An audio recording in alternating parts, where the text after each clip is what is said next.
What's up, Big Risk Syndicate?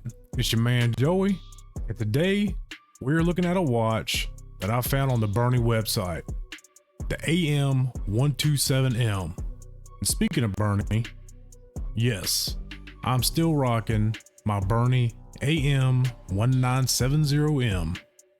Put it on his NATO strap, upgraded the spring bars, went from a dive watch to a military-ass field watch.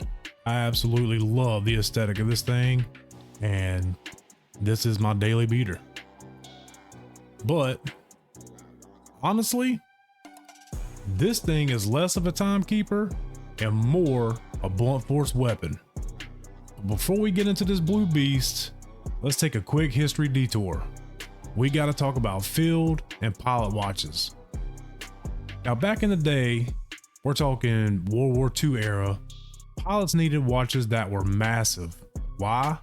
Because they were flying rickety metal cans through clouds while being shot at. They needed to read the time instantly. They wore them over thick flight jackets, hence the huge cases, and the big crowns that you could operate with gloves on. Then you had field watches, rugged, simple, built to survive the trenches. And honestly, I used to ignore these type of watches. I thought they were just for cosplaying aviators. But shout out to the TikTok influencer, Wristwork. That man gave me a whole new appreciation for the utility of a good field watch. So I grabbed this Berny to see if it could handle my field conditions, which mostly consist of church, the couch, and these streets. First off, let's address the elephant in the room, or should I say the tank on my wrist. This case is 48 millimeters. It has 24 millimeter lugs. It's got a case length longer than a Monday. For most people, this is a dinner plate, but for me, I'm rocking a 9-inch wrist. Yeah, I'm a large mammal. But this case, 48 millimeters, it just looks proper. It looks great. And because there's no bezel, it's all dial. That blue Sunburst dial is simply stunning. Plus, that single dome sapphire crystal, it has this cool magnifying effect. You can read this thing from across the room. They say it's water resistant to 200 meters. It has a screw down crown. It has a screw down case back. It's in beast mode, but I don't trust specs blindly. I actually submerged this thing in my fish tank. I let it sit there with the fish just to see if it would drown. The result, no issues at all. It's built like a tank. It's built like a scuba tank. Inside, it's running the reliable NH36 day-date movement. It keeps me on time, which is a miracle in itself. But we have to talk about the dark side of this watch. And it is this stock strap. This thing is hot garbage. Look at it. It looks like the tread on an all-terrain tire. It's silicone. It feels like a tire. And frankly, it's just junk. It fits the aesthetic of this classy blue dial about as much as Crocs with a tuxedo. It's uncomfortable, so being the genius I am, I tried to fix it. So I put some fat spring bars on it and tried putting it on this single pass leather NATO, and it would have been perfect. But the lug holes are drilled so close to the case that it puts the bars in a bind, and it was way too snug. So last but not least, I put it on this leather strap, and boom, it looks great. It looks great, it wears great, and it feels proper. Now Berny, if you're watching this, and you should be, here is how I would fix this watch if I worked for you. Not saying that it needs fixed, but there's always room for improvement. And I'm giving you this consultation for free. Number 1, put the hour numbers on the inner dial.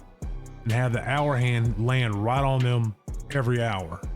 Number 2, on the outer track, give me markers every 5 seconds and put the seconds far on the outer track like you did here.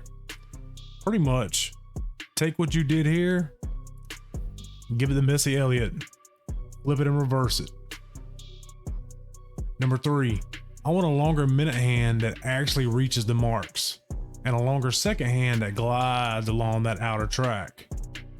And finally, for the love of everything holy, change the location of the lug holes.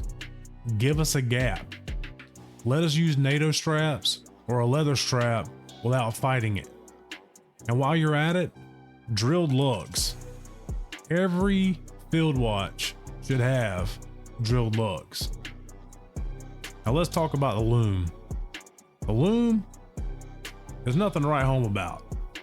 So let me set this up real quick. Let me turn these lights off. We'll give it a quick test. Turn that one off. Turn this one off. So I don't know how much my camera is going to pick up on this. I'm not changing the ISO settings or anything. So I'm hitting it with this UV torch. Now, to be honest, I sleep with all my watches. I always hit them with this torch, whatever watch I'm wearing, just to test the loom. I'll hit it with this for a couple minutes and then I go to bed. And I check it throughout the night when I get up. I usually get up around 6 or 7. And to be honest, this thing lights up pretty quick, right? It's pretty bright, but then fades out pretty quick. Like right now, you probably can't see it on camera, but I can. And it's still, I can read it plain as day. And that's about, I would say just, it's a little bit dimmer than that come 6 o'clock in the morning. So is it great? No. Is it decent? Absolutely. The strap is the only downfall on this watch, but it's an easy fix. The other things I mentioned are just me being picky, but those suggestions would elevate this watch. But as it stands, for $200, this thing's a win. So I'll put my AliExpress affiliate links in the description. I'll put my Amazon links, so maybe you can find a better deal somewhere else. I got mine off of AliExpress, but $200, this thing's a certified go. It just works. It survived the fish tank, it fits my 9-inch wrist, and it looks good. That's it for me today. Y'all stay saucy, keep it funky, and I'm out. Peace.